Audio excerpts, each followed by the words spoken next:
finally, it's the last segment. We're 10 minutes before we're off the air, and as we know, the CW can't you can't just call and ask for more time. They've got commitments with local stations. Which, as a matter of fact, I think it's New York that didn't see the last minute of this. You know that story, right? I thought we did get this. No, I don't know that. Well, maybe it's not. Is it? there's a big market. Is it California? New York? Is it LA. Chicago? I think it's LA because of the fires and everything. No. I mean, on a regular basis, since they've switched over to, there's one big market station. Oh, I didn't know that has a commitment to 1 minute before 11 go into their local news or whatever. So they never see the last minute anyway. Somebody else can it ain't here. Smart me up to who it is. Channel 11 News is a different kind of news. They got Greg Mocker running around the subways and stuff. It's a different kind of station. I thought you watched the stations out of Scarsdale. There are no stations out of Scarsdale. What about Teterboro? There are no stations out of Teterboro. Well, see, that's the problem. But anyway, so it's 10 minutes till, and here, boom, the rock music and the lightning and the big screen and the big pop, and he's over and he shows us the goosebumps. Do you think that's is that the same kind of thing as the kid in second grade that could blow milk out of his nose anytime he wanted to, that he can just do that? Yeah, it's every time he comes out there, look, I have goosebumps on my arm. Yeah, stop smacking your arm, asshole. Maybe start with that. Well, we got to send him to a fucking AEW show. And if he can get goosebumps there, he can get goosebumps anywhere. By the way, how many guys, that probably happens to a lot of guys. You come out there, your music's playing, the pyro going. He's the only one who gets to show, look, I'm special because it means more to me than the other guy. What does that exactly connotate? The idea that it still means something to me, even though I feel I'm above all of you. What does that mean? He is still moved by the common people. He's still moved by the reaction of the commoners as he comes out to bless them with his magnifosity. And his glasses. They've magnified the magnifosity quite on this program. It's just through the roof. And again, he's over the chants, the poses, the cheers, the close-ups, and the plenty of milking. He can just turn the shoulder and they know that he's milking them to do something. And the Rocky chant and more goosebumps and some humbleness and milking that got him the NXT chants. But at the same time, I'm thinking, my God, they're burning daylight. And it was 5 minutes and 15 seconds from the time that his music first started till he opened his mouth to actually speak and spoke. And is that a pop culture thing because didn't he do that the other day, or did somebody else do that the other day? They scream something. What did he do there? Brian, you're young. It's a reference to something that I don't get. It sounds like someone disemboweling a cat without anesthesia. Yeah, I don't have any other answers for you, unfortunately. I've got some audio recordings that were disturbing, to say the least. But so he started the promo, and then he stopped so they could chant more. And then he got bleeped in a short period of time. I'm going on my notes now because it's gonna happen some more. But in a very short period of time, he got bleeped for goddamn and fuck. And this is going to your local stations during prime time that they're going into. I know that the news anchor here, if they were going into his program, he wouldn't enjoy following fuck, but whatever's happening on the local station, the point is they're under FCC rules. It's broadcast. He knows you can't, it's not even like USA or like cable in general. You really can't do that here. And he's doing it anyway because he knows they can. They'll most likely they'll bleep him, but at the same time, if they're not real good, because a lot of this was very ad-lib, to say the least. So it's not like they were reading a script waiting for the right minute. You got to have nimble fingers on that 7-second delay. Him coming out there and cursing, and I'm not against the idea of cursing, but you have to know where you are. The venue. And he is an executive. He's on the fucking board. Him coming out there and doing that is the same as him showing up to a film set 10 hours late. It's creating problems and more work for the people who are doing the work. And that's why people there are going to start to have a lot of resentment towards him. Just watch. But hold on, that is an apt comparison to the relationship with the company, but with the network, the CW network may have made an investment in NXT, but their fortunes, their living and dying, rising and falling, does not depend on this one program. And if they've just got this deal, and do you want to piss them off? Because it wasn't just that. As we'll get into, he's doing it a bunch more. But besides that, he's a movie star, he's a wrestling star, and everybody thought it was a good idea if he just went out there with absolutely nothing to fucking say. We didn't even discuss that yet. Well, when I told you about this, I said, because I think The Rock as a person is full of shit. I think The Rock as a performer is amazing when he's on. But for me, especially in the last half of the Vince McMahon years, there was a lameness. There was a lack of creativity. There was a coasting. And this was more than that. But that's what I'm saying. This was not coasting. This was fucking twisting in the wind. This was proof that Pavarotti didn't always hit the fucking note right. This was proof that Michael Jordan could miss a dunk. This was one of the greatest orators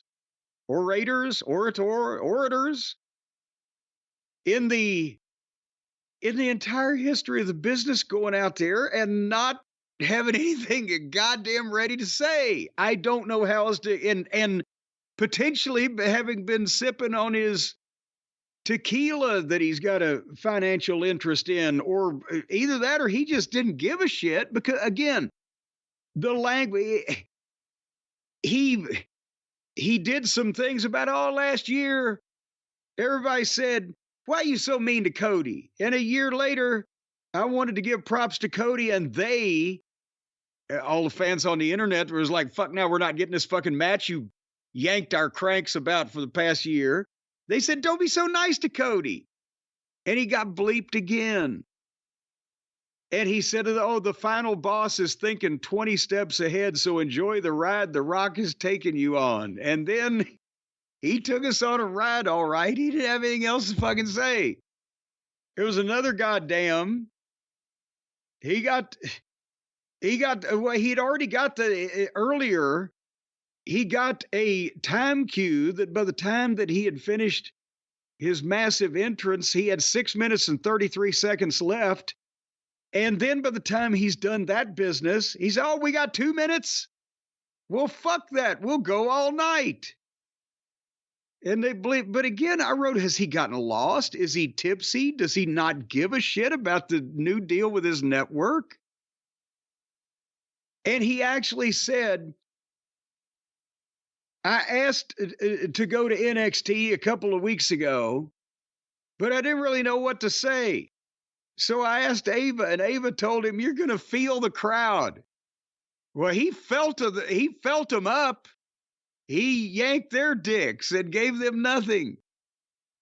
He just said, "Thank you for coming to the NXT show." Now the Raw show, the big Raw show with all the stars, that's the one you had to be at. But this is the show you wanted to be at. And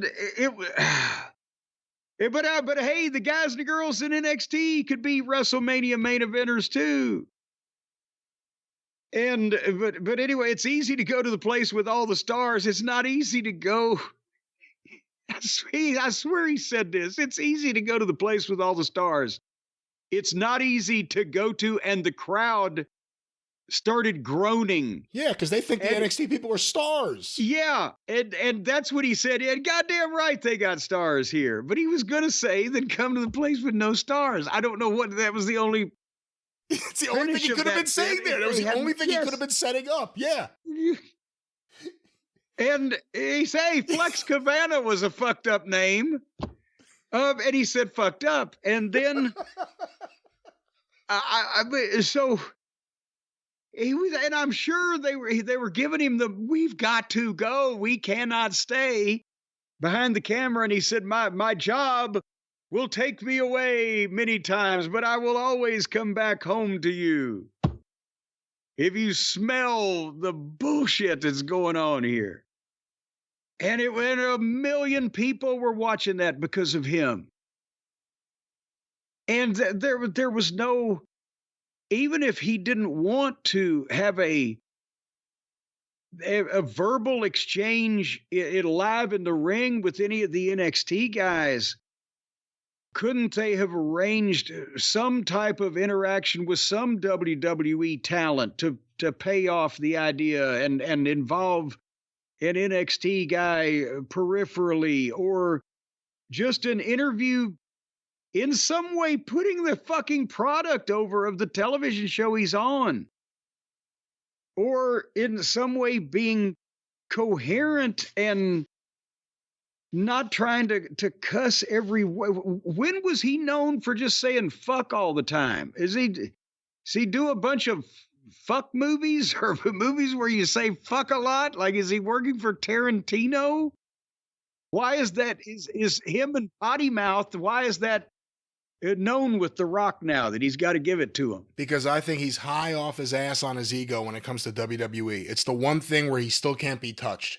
You know, people criticize the movies, whether it's critically or some of the ones that haven't performed. People criticize these stories you hear about him. But WWE, I mean, what else would you call both nights? Again, he was a heel.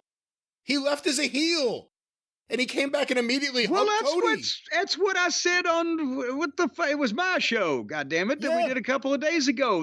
Now we're not getting Rock at WrestleMania. We're not getting Rock and Cody. We're not getting Rock and Roman. He's hugged him and kissed him and said, I love you. So I said, what I don't understand. And NXT did 957,000 viewers. That's the highest overall number since 2019. That's a major number. And if The Rock being there got people in the door, that's amazing, because all they did was try to make people all night. Julia Obafemi, Stephanie Vacour, all they did all night was try to make people. But if you tuned in for The Rock and then he gave you nothing, are you ever going to tune in again if it's teased that The Rock's going to be on NXT? Unless there's a direct thing that you're told it's going to be. You start training people to dismiss. Well, pump the brakes. Because are you ever going to tune in again?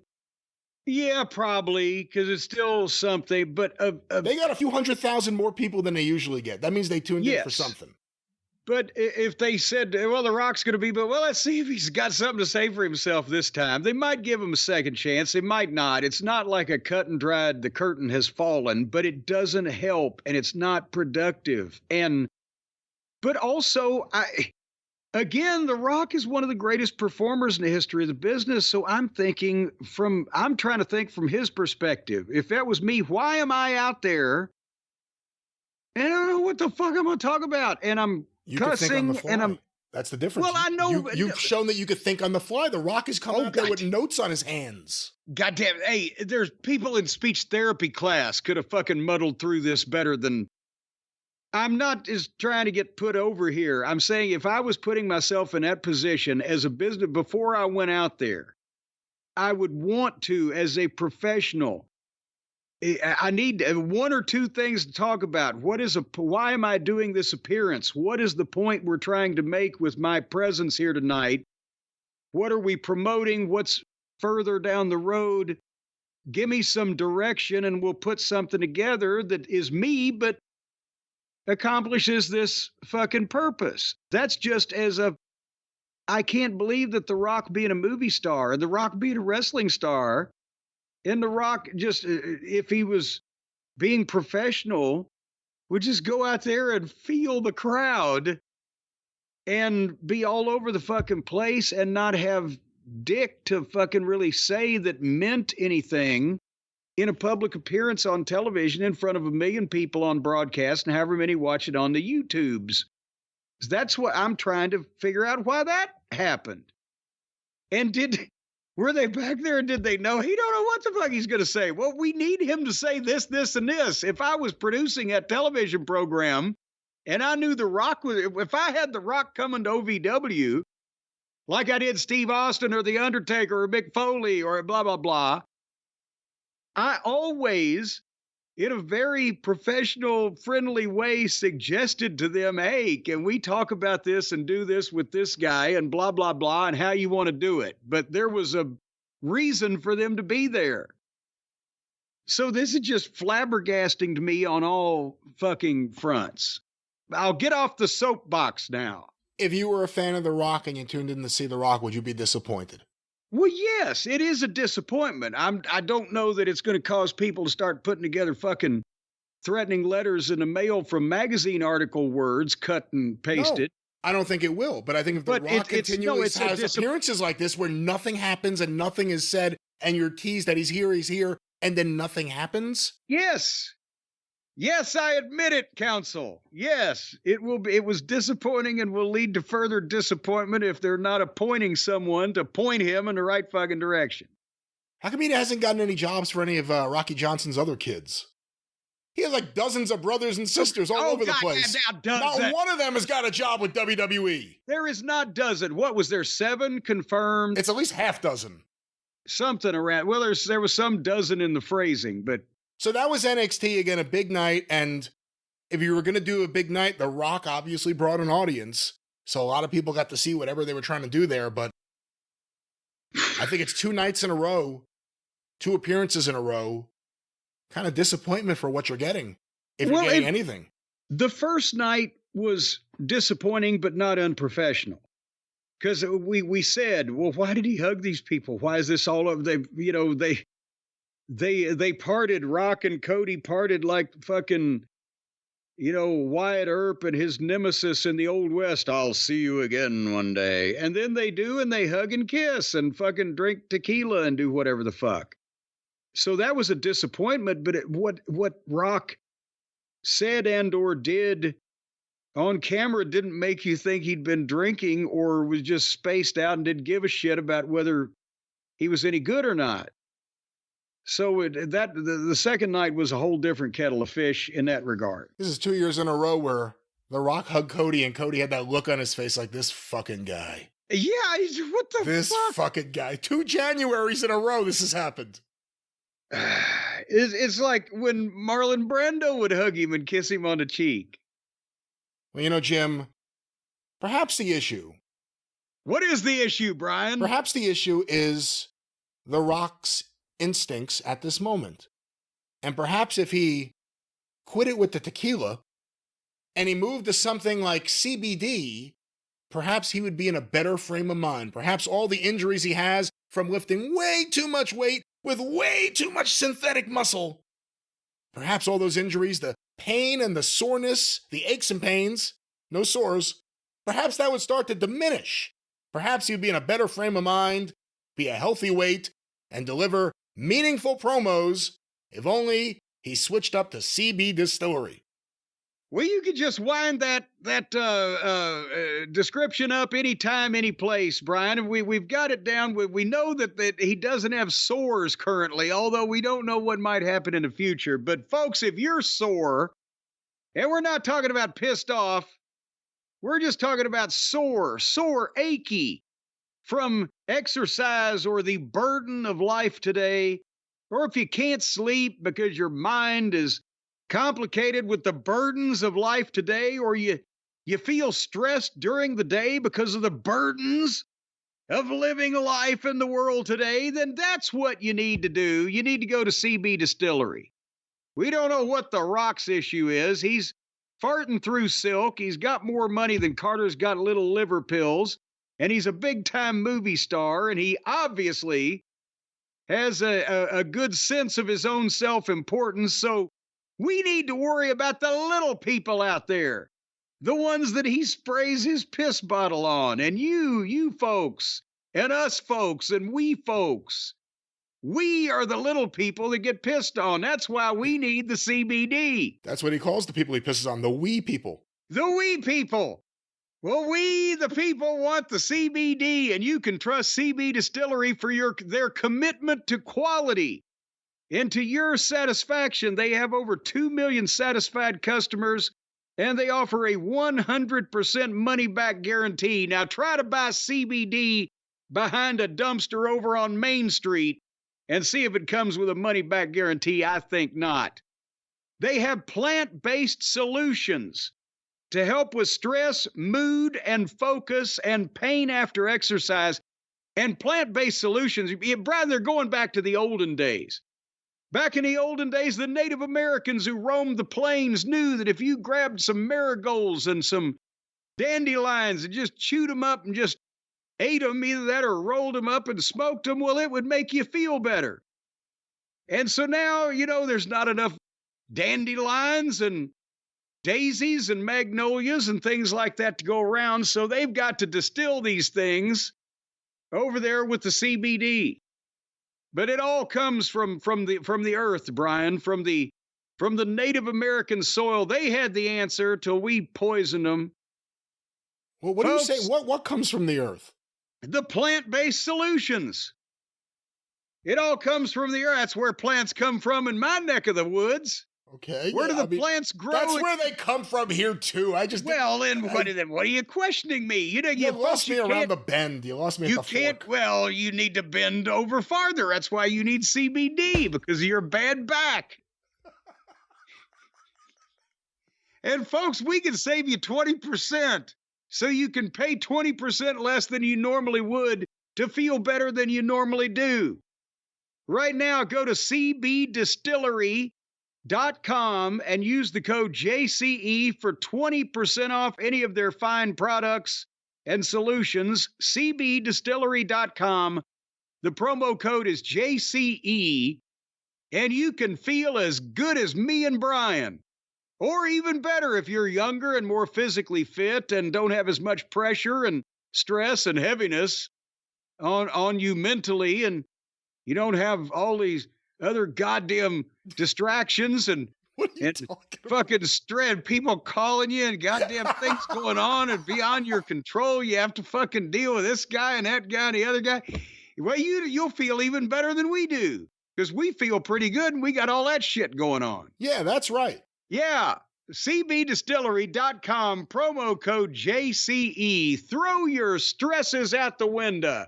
Pack them up in your old knapsack and take them out in the woods and bury them in a shallow grave. Yeah, or something like that, metaphorically speaking, with CB Distillery. One more time, Jim. Concisely, what is that promo code? One more time? Well, you take them out and pack them up in your knapsack and take them out in the woods. Oh, you mean the promo code? That's what I mean, the aforementioned promo code. JCE.